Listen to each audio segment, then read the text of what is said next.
ಕೊಡ್ತೀನಿ. ಸ್ನೇಹಿತರೆ, ಇಂದು 7ನೇ ತರಗತಿಯ ಪ್ರಥಮ ಭಾಷೆ ಕನ್ನಡದಲ್ಲಿ ದ್ವಿತೀಯ ಸೆಮಿಸ್ಟರ್ ಅಂದರೆ SA2 ಪರೀಕ್ಷೆ 40 ಅಂಕಗಳಿರ್ತಕ್ಕಂಥ ಒಂದು ಪ್ರಶ್ನೆ ಪತ್ರಿಕೆಯನ್ನು ಪೋಸ್ಟ್ ಮಾಡ್ತಾ ಇದ್ದೀನಿ. ಸೊ ದಯಮಾಡಿ ತಾವೆಲ್ಲರೂ ಕೂಡ ಪ್ರಶ್ನೆ ಪತ್ರಿಕೆಯನ್ನು ನೋಡಬೇಕು. ಇನ್ನು ನಿಮಗೆ ಯಾವ ವಿಷಯದ ಪ್ರಶ್ನೆ ಪತ್ರಿಕೆ ಬೇಕು ಅನ್ನೋದನ್ನು ಹಾಕಿದರೆ ಖಂಡಿತವಾಗಿ ನಾನು ನಿಮಗೆ ಕ್ವಶನ್ ಪೇಪರನ್ನು ಕೊಡ್ತೀನಿ. ದಯಮಾಡಿ ವಿಡಿಯೋನ ಲೈಕ್ ಮಾಡಿ, ನಿಮ್ಮ ಫ್ರೆಂಡ್ ಸರ್ಕಲ್ಗೆ ಶೇರ್ ಮಾಡಿ. ಫಸ್ಟ್ ಟೈಮ್ ವಾಚ್ ಮಾಡ್ತಿದ್ರೆ ಸಬ್ಸ್ಕ್ರೈಬ್ ಜೊತೆಗೆ ಬೆಲ್ ಐಕಾನನ್ನು ಹೊಡಿಲಿಕ್ಕೆ ಮಾತ್ರ ಮರಿದಿರಿ ಅಂತ ಹೇಳ್ತಾ ಸೊ ವಿಡಿಯೋವನ್ನು ಶುರು ಮಾಡುವ. 7ನೇ ತರಗತಿ ಕನ್ನಡ ದ್ವಿತೀಯ ಸೆಮಿಸ್ಟರ್ ಅಂದರೆ SA2 ಪರೀಕ್ಷೆ ಪ್ರಶ್ನೆ ಪತ್ರಿಕೆ. ಮುಖ್ಯ ಪ್ರಶ್ನೆ 1. ಈ ಕೆಳಗಿನ ಬಿಟ್ಟ ಸ್ಥಳಗಳನ್ನು ಸೂಕ್ತ ಪದಗಳಿಂದ ತುಂಬಿರಿ. 6 ಪ್ರಶ್ನೆಗಳು, ತಲಾ ಒಂದಕ್ಕೆ 1 ಅಂಕ, ಒಟ್ಟಾರೆ 6 ಅಂಕ. ಪ್ರಶ್ನೆ 1. ಅರ್ಜುನನ ಮಗ ಡ್ಯಾಶ್. ಪ್ರಶ್ನೆ 2. ಹಗೆ ಪದದ ಅರ್ಥ ಡ್ಯಾಶ್. ಅಯ್ಯಯ್ಯೋ ಮಗು ಎಡವಿ ಬಿದ್ದಿದೆ, ಇಲ್ಲಿ ಬರಬೇಕಾದ ಲೇಖನ ಚಿಹ್ನೆ ತುಂಬಿರಿ. 4ನೇ ಪ್ರಶ್ನೆ. ಕೆಸರಿನ ಹೊಂಡದಿ ಮೈಗಳನ್ನದ್ದುತ ಹಾಯಾಗಿರುವ ಪ್ರಾಣಿ ಡ್ಯಾಶ್. 5. ಕೀರ್ತಿ ಪದದ ವಿರುದ್ಧಾರ್ಥಕ ಪದ ಡ್ಯಾಶ್. 6. ಸತೀಶನು ಓಡಿದನು. ಈ ವಾಕ್ಯದಲ್ಲಿರುವ ಕ್ರಿಯಾಪದ ಡ್ಯಾಶ್ ಅಂತ ಕೇಳಿದ್ದಾರೆ. ಮುಂದಿನ ಭಾಗದಲ್ಲಿ ಪ್ರಶ್ನೆ 2. ಈ ಕೆಳಗಿನ ಪ್ರಶ್ನೆಗಳಿಗೆ ಒಂದು ಪದ ಇಲ್ಲವೇ ಒಂದು ವಾಕ್ಯದಲ್ಲಿ ಉತ್ತರಿಸಿರಿ ಅಂತ ಕೇಳಿದ್ದಾರೆ. 7ನೇ ಪ್ರಶ್ನೆ. ಸಂಕ್ರಾಂತಿ ಯಾವ ರೀತಿಯ ಹಬ್ಬ? 8ನೇ ಪ್ರಶ್ನೆ. ಕೊಟ್ಟೆ ಎಂದರೇನು? ರಾವಣ ಹೇಗೆ ಮಲಗಿದ್ದ ಅನ್ನೋದು ಮುಂದಿನ ಪ್ರಶ್ನೆ ಇತ್ತು. 10ನೇ ಪ್ರಶ್ನೆ. ಸುಖ ಪದ್ಯದ ಲೇಖಕರು ಯಾರು? 11ನೇ ಪ್ರಶ್ನೆ. ತೊರೆ ಪದದ ಸಮಾನಾರ್ಥಕ ಪದಗಳನ್ನು ಬರೆಯಿರಿ. 12. ಕನ್ನಡದ ಕಂಪನು ಸೂಸುವಲ್ಲಿ ಏನನ್ನು ಚಾಚುತ್ತೇವೆ? ಇನ್ನು ಮುಖ್ಯ ಪ್ರಶ್ನೆ 3ರಲ್ಲಿ ಈ ಕೆಳಗಿನ ಪ್ರಶ್ನೆಗಳನ್ನು 2-3 ವಾಕ್ಯಗಳಲ್ಲಿ ಉತ್ತರವನ್ನು ಬರೀಬೇಕು.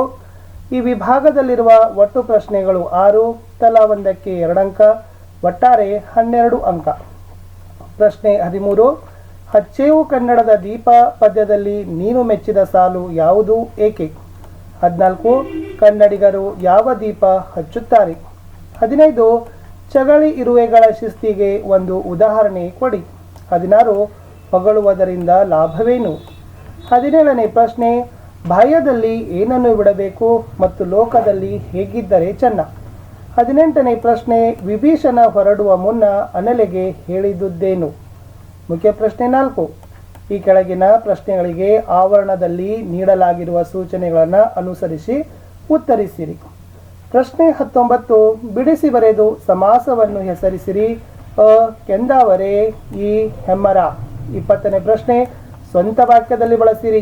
ಜನಮೆಚ್ಚು, ವಂಚಿಸು. ಪ್ರಶ್ನೆ 21.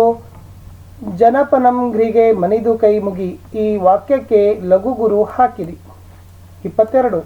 ಈ ಕೆಳಗಿನ ಸಾಲುಗಳನ್ನು ಕಾಫಿ ಬರಹದ ಪುಟದಲ್ಲಿ ಸೂಕ್ತ ಗಾತ್ರ, ಆಕಾರ, ನಿಯಮಾನುಸಾರವಾಗಿ ಅಂದವಾಗಿ ನಕಲು ಮಾಡಿ ಅಂತ ಕೊಟ್ಟಿದ್ದಾರೆ. ಬಿಡು ಬಾಹ್ಯದೊಳು ಡಂಬವ ಮಾನಸದೊಳಗೆಡವಿಡದಿರು. ಶಂಭುವ ಒಡಲೊಳು ವಂಚಿಸಿ ಹೊರಗೆನಿ. ಕೀರ್ತಿಯ ಪಡೆದರೆ ಶಿವನಿನ ಗೊಲಿವನೆ ಮರುಳೆ.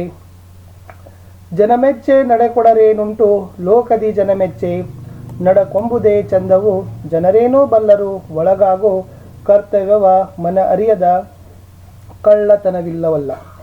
ಇನ್ನು ಲಾಸ್ಟ್ ಪ್ರಶ್ನೆ ಪತ್ರಿಕೆಯ 4ನೇ ಭಾಗ.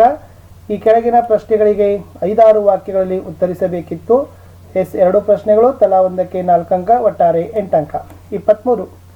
ನಿಮ್ಮೂರಿನಲ್ಲಿ ಆಚರಿಸುವ ಸಂಕ್ರಾಂತಿ ಹಬ್ಬದ ಬಗ್ಗೆ ಬರೆಯಿರಿ. ಕಡೆ ಪ್ರಶ್ನೆ. ದಸರಾ ರಜೆಯನ್ನು ನೀನು ಹೇಗೆ ಕಳೆದೆ ಎಂಬುದನ್ನು ಕುರಿತು ನಿನ್ನ ಗೆಳೆಯ ಗೆಳತಿಗೆ ಪತ್ರ ಬರೆಯಿರಿ ಅಂತ ಏನು ಮಾಡಿದ್ದಾರೆ, ಕೊಟ್ಟಿದ್ದಾರೆ. ಇಷ್ಟಿತ್ತು 2ನೇ ಸೆಮಿಸ್ಟರ್ ಪರೀಕ್ಷೆಯ 7ನೇ ತರಗತಿಯ ಕನ್ನಡದ ಒಂದು ಮಾದರಿ ಪ್ರಶ್ನೆ ಪತ್ರಿಕೆ.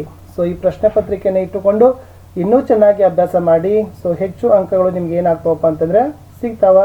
ಸೊ ಇಷ್ಟಿತ್ತು ಈ ವಿಡಿಯೋದಲ್ಲಿ. ನಿಮಗೆ ಮತ್ತೆ ಫಸ್ಟಾಗಿ ಯಾವ ವಿಡಿಯೋ ಬೇಕು ಅನ್ನೋದನ್ನು ನೀವು ನಮಗೆ ಕಮೆಂಟಲ್ಲಿ ಕೊಟ್ಟರೆ ಸೊ ಖಂಡಿತವಾಗಿ ನಾನು ಏನು ಮಾಡ್ತೀನಿಪ್ಪ ಅಂದರೆ ಆ ವಿಷಯದ ಪ್ರಶ್ನೆ ಪತ್ರಿಕೆಗಳನ್ನು ಹಾಕ್ತೀನಿ. ದಯಮಾಡಿ ವಿಡಿಯೋನ ಲೈಕ್, ನಿಮ್ಮ ಫ್ರೆಂಡ್ ಸರ್ಕಲ್ಗೆ ಶೇರ್. ಫಸ್ಟ್ ಟೈಮ್ ವಾಚ್ ಮಾಡ್ತಿದ್ರೆ ಸಬ್ಸ್ಕ್ರೈಬನ್ನು ಮಾಡಲಿಕ್ಕೆ ಮಾತ್ರ ಮರೆಯದಿರಿ. ನಮ್ಮದೇ ಒಂದು ವಾಟ್ಸಪ್ ಚಾನಲ್ ಅದ, ಟೆಲಿಗ್ರಾಮ್ ಗ್ರೂಪ್ ಅದ. ಲಿಂಕನ್ನು ವಿಡಿಯೋದ ಡಿಸ್ಕ್ರಿಪ್ಷನ್ ಬಾಕ್ಸ್ನಲ್ಲಿ ಕೊಟ್ಟಿದ್ದೀನಿ, ಅವುಗಳಿಗೂ ಕೂಡ ಬಂದು ಜಾಯ್ನ್ ಆಗಿ ಅಂತ ಹೇಳ್ತಾ ಸಿಗ್ತೀನಿ ಇನ್ನೊಂದು ವಿಡಿಯೋದಲ್ಲಿ. ಅಲ್ಲಿಯವರೆಗೂ ಟೇಕ್ ಕೇರ್, ಬಾಯ್.